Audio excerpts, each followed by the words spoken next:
오늘 밤에도 하나님께서 우리와 함께 하시며 우리에게 소망을 주시고 능력으로 인도해 주실 줄로 믿습니다. 히브리서는 유대인 그리스도인들을 위해서 쓴 편지입니다. 그들은 어떤 사람들입니까? 유대교에 있다가 예수님을 믿고 그리스도인이 된 사람들을 가리킵니다. 그럼 그들이 유대교를 믿다가 예수를 그리스도로 메시아로 영접했을 때 그들에게는 어떤 일이 발생하게 될까요? 가장 피부적으로 와닿는 것은 유대교로부터의 핍박과 박해일 것입니다. 핍박받고 유대교에서 출교를 당하게 됩니다. 특별히 예루살렘에 있는 유대 그리스도인들 같은 경우는 성전에 들어가지 못하는 일이 발생하게 되었습니다. 예로부터 성전에 들어가지 못하는 사람들은 부정한 사람이거나 아니면 이방인들이었습니다. 부정하면 성전에 들어가지 못했고 정함을 받을 때까지 기다려야 했습니다.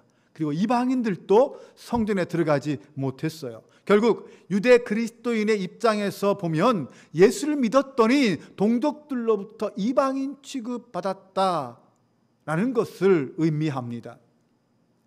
이런 유대인들에게, 이런 유대 그리스도인들에게 오늘 히브리서는 우리가 그리스도를 믿음으로 말미암아 비록 이 땅의 성전에는 들어가지 못하게 되었지만 하나님이 예비하신 참된 하늘의 성소에는 들어가는 사람이 되었다라고 격려하고 있습니다.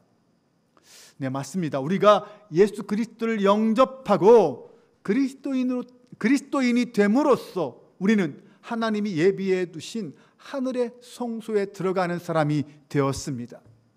이 하늘 성소는 율법으로 들어가는 곳이 아닙니다. 이 하늘 성소는 오직 예수 그리스도의 십자가의 보혈의 공로를 의지하여 들어가는 곳입니다. 이 땅의 성전에서 성소와 지성소는 제사장밖에 들어가지 못합니다. 특별히 지성소는 대제사장이 1년에 한 번 들어가서 모든 백성의 죄를 속하는 곳입니다. 이 땅의 성소는 그렇게 때마다 시마다 들어가서 자신과 백성들의 죄를 속해야만 합니다. 그런데 이 하늘 성소는 예수 그리스도를 믿음으로 모든 죄에서 사함받은 자녀들이 언제든지 들어갈 수 있는 곳입니다.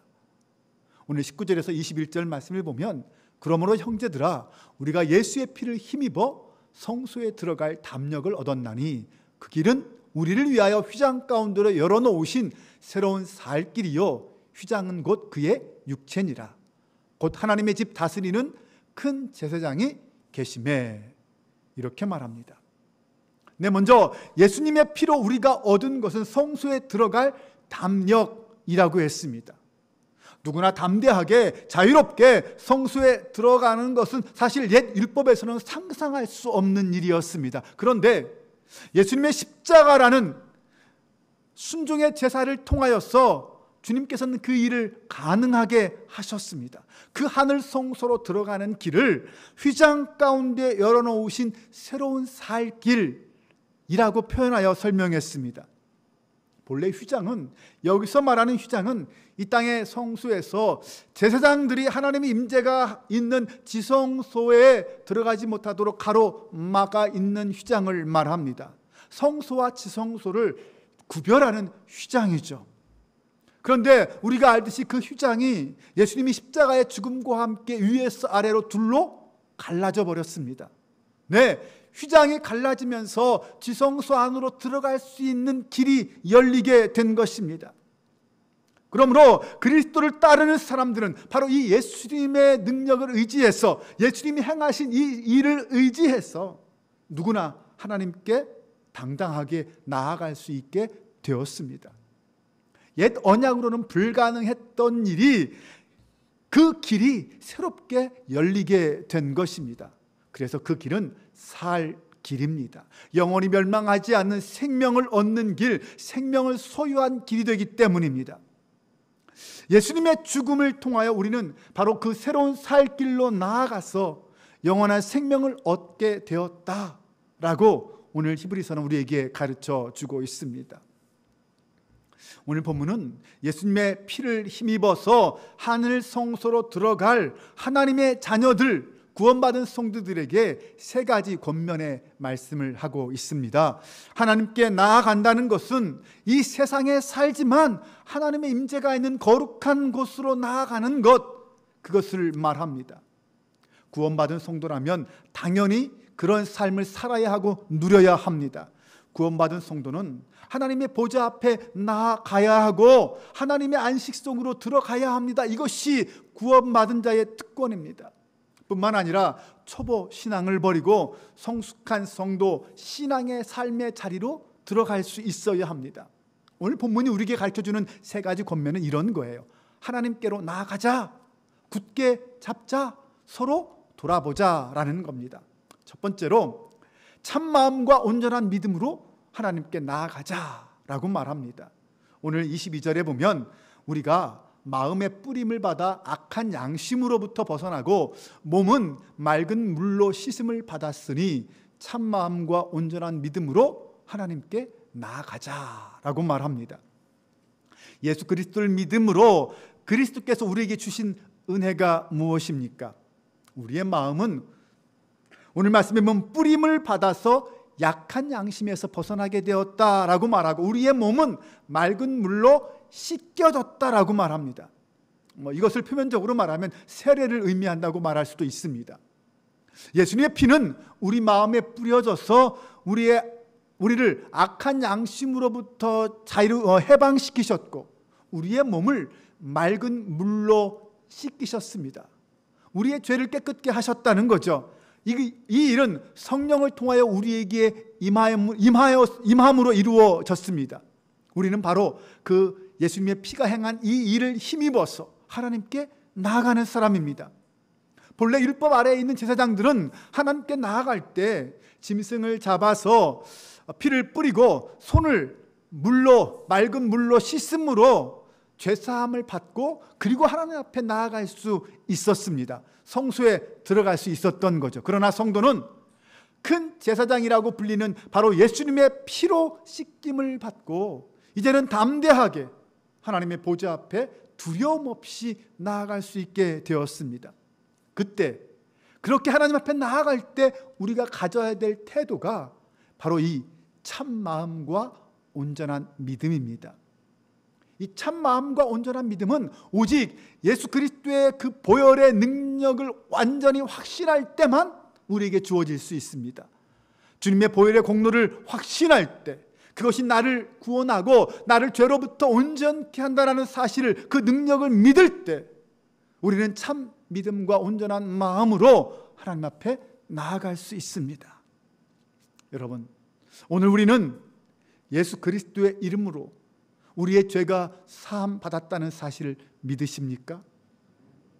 네, 예수님의 보혈을 힘입어서 여러분들은 삶의 자리에서 그 모든 미혹과 유혹과 싸워 이기며 살아가고 있습니까?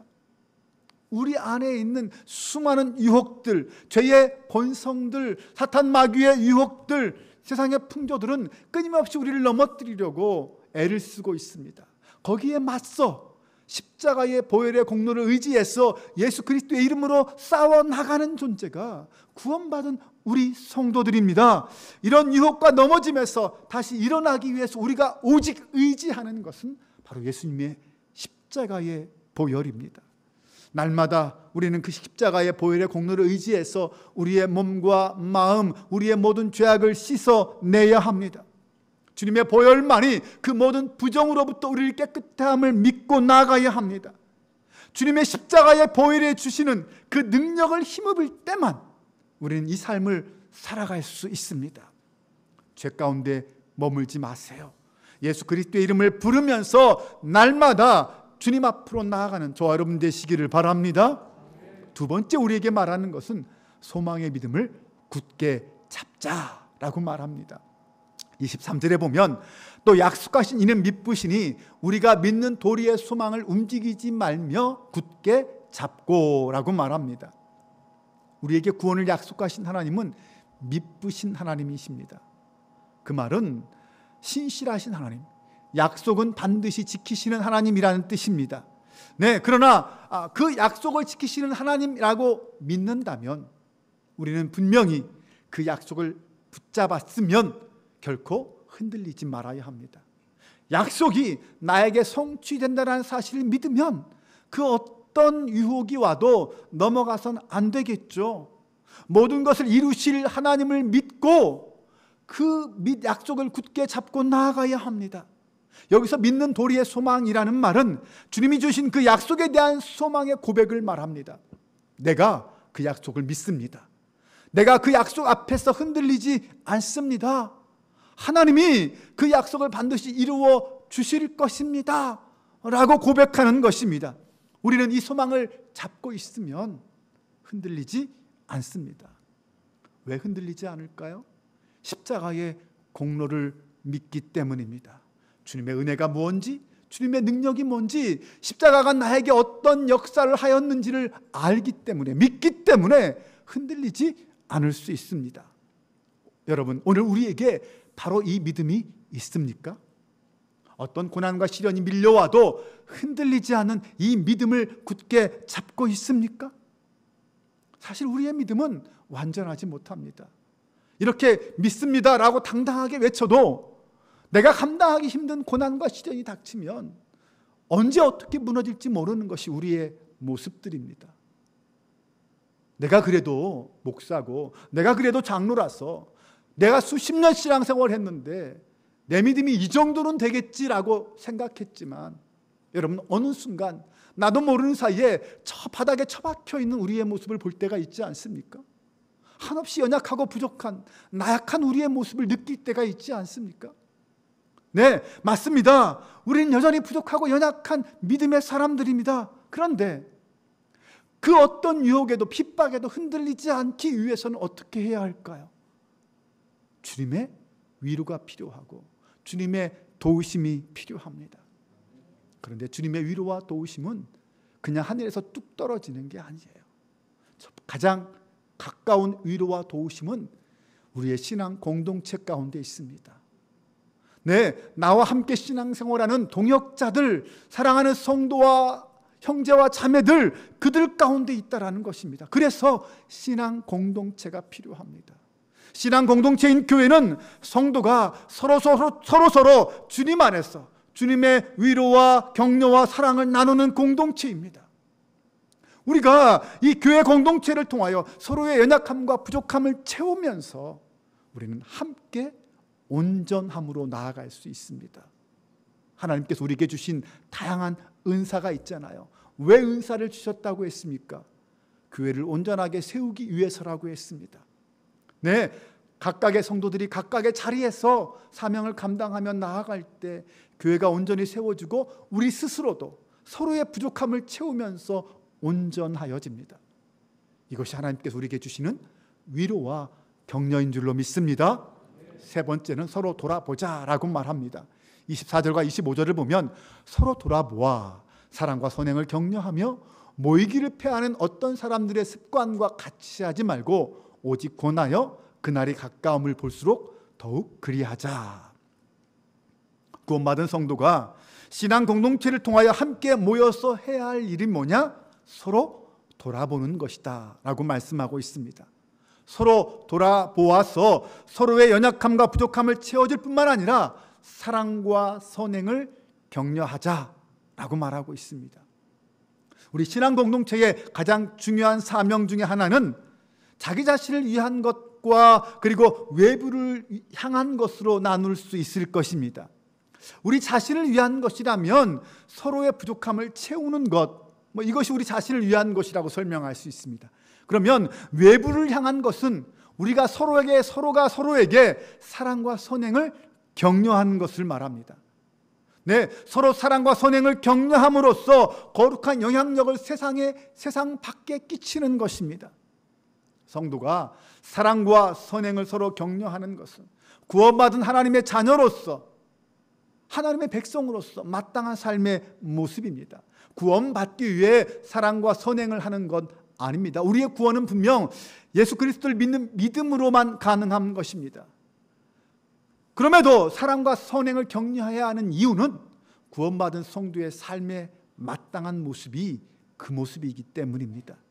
사랑, 우리는 사랑을 기독교의 핵심, 기독교의 정신으로 알고 있습니다. 네, 맞습니다. 사랑은 우리 기독교 신앙에서 가장 중요한 덕목 중에 하나입니다. 그런데 이 사랑은 말로 되는 게 아니죠.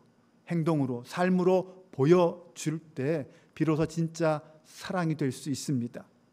물론 이 사랑과 선행도 공동체 안을 향한 사랑과 선행, 공동체 밖을 향한 사랑과 선행으로 나눌 수 있을 것입니다. 이 사랑과 선행은 그 모든 걸 다 포함하는 것입니다. 이런 신앙 공동체의 역할을 감당하기 위해서 무엇을 하라고 말합니까? 모이기에 힘쓰라. 성경은 그렇게 말하고 있습니다. 하늘의 시민권을 가진 하나님의 백성들이, 이 땅을 사랑하는 성도들이 사랑과 선행을 격려하기 위해서 서로 돌아보라고 말씀하고 서로 모이기에 힘쓰라라고 말합니다. 함께 모여서 그 일을 하라고 말하고 있습니다. 교회는 같은 믿음, 같은 소망을 가지고 하늘 성소를 향하여 함께 하나님께 나아가는 사람들의 모임이라고 할 수 있습니다. 그런데 이 시대는 어떻습니까? 개인주의가, 이기주의가 팽배해 있습니다. 여러분, 사실 우리 옆집에 사는 사람의 신상을 잘 알고 있나요? 옆집 사람이 어떤 사람이 대부분 잘 알지 못합니다. 저도 5년 넘게 살았지만 옆집 사람과 그냥 인사만 하는 정도지 그분들이 어떤 분인지 제대로 대화 한번 해보지 못했습니다. 그런데 왕래가 그렇게 없음에도 어색하지 않습니다. 답답하게 여기지 않습니다. 그냥 거의 당연한 것처럼 여기며 살아갑니다. 왜 그런 거예요? 우리는 이미 그만큼 이 개인주의에 익숙한 거죠. 이미 만연되어 있는 거예요. 그런데 그런데 하나님은 마지막 날이 가까울수록 더욱 모이기에 힘쓰라라고 우리에게 말합니다. 초대교회 성도들은 날마다 모이기에 힘썼습니다. 우리 한 사람 개인의 신앙은 반드시 공동체의 믿음을 강화시키는 방향으로 나아가야 합니다. 그렇지 않고 만약 개인의 신앙이 분열과 갈등을 조장하고 일으키는 방향으로 나아간다면 결코 그 신앙은 참된 신앙으로 성숙할 수 없습니다. 죄를 범하는 사람이 있다면 엄하게 경책해서라도 돌이키게 해야 합니다. 망할 줄 알고도 그냥 놔두는 것은 사랑이 아닙니다. 낙심한 지체가 있다면 찾아가서 위로하고 격려하고 세워주어야 합니다. 주변을 돌아볼 때 어려운 사람이 있다면 서로 돕는 곳, 이것이 바로 신앙 공동체의 모습입니다. 김영태 목사님의 관계의 지라는 책에 이런 이야기가 있습니다. 아프리카 원시 부족 가운데 이 바벤바족이라는 민족이 있다고 합니다. 이 바벤바 민족은, 이 부족은 다른 부족과는 달리 이 범죄나 그런 사건 사고가 거의 없는 부족이라고 합니다. 타락한 인간의 본성은, 죄성은 누구에게나 다 있는데 어떻게 이 부족은 그런 나쁜 범죄들이 거의 생기지 않는 것일까?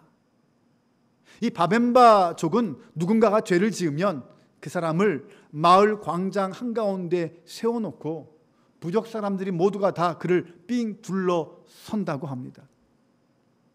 죄에 대해서 정죄하고 돌로 그를 치려고 그러는 것이 아닙니다. 모든 부족원들이 그를 둘러싸고 과거 그가 했던 좋은 일을 한마디씩 외친다고 합니다. 모두가 들을 수 있도록 외쳐야 하고 과장이나 농담은 일체 금지됩니다. 모두가 진지하게 그를 칭찬하는 말을 외칩니다. 죄 지은 사람을 비난하거나 욕하거나 책망하는 말을 해서는 결코 안 됩니다. 다만 좋은 말만 해주어야 합니다. 그렇게 몇 시간 며칠에 걸쳐서 칭찬의 말을 하고 나면 그 다음부터는 잔치를 벌이는데, 그것은 이 잘못된 사람이, 잘못을 저질렀던 사람이 이 의식을 통해서 새 사람이 되었다라고 축복하고 함께 기뻐하는 잔치를 벌인다는 것입니다. 이처럼 과장하거나 없는 것을 있는 것처럼 덧붙이지 않고 좋은 점만 사실대로 계속해서 이야기해 주었을 때 그 잘못을 저지른 사람은 자신의 어떤 잘한 점, 장점을 말해주는 그 사람들 앞에서 눈물을 흘리면서 자신의 잘못을 뉘우치고 다시는 죄를 범하지 않겠다고 회개하며 새로운 사람으로 거듭난다는 것이죠.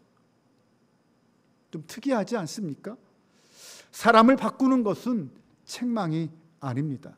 혼을 내고 매를 든다고 해서 사람이 바뀌진 않죠. 허물을 덮고 사랑하고 그를 위해 눈물로 그의 장점을 이야기해 줄 때 오히려 그가 변화되었다는 것입니다.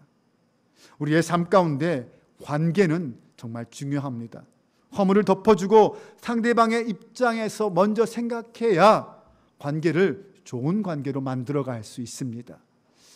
자녀에게, 부모에게, 이웃에게 덕을 세우는 그런 날마다 거듭난 하나님의 자녀가 될 수 있기를 바랍니다. 자녀와 이웃에게 사랑과 선행을 격려하는 저와 여러분 될 수 있기를 주님의 이름으로 축원합니다. 세상에는 안락의자 신자들이 너무 많습니다.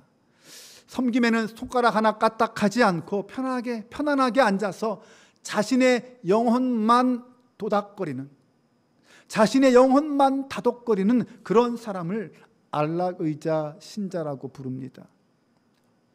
여러분, 예수님은 안락의자 예수님이 아니셨습니다.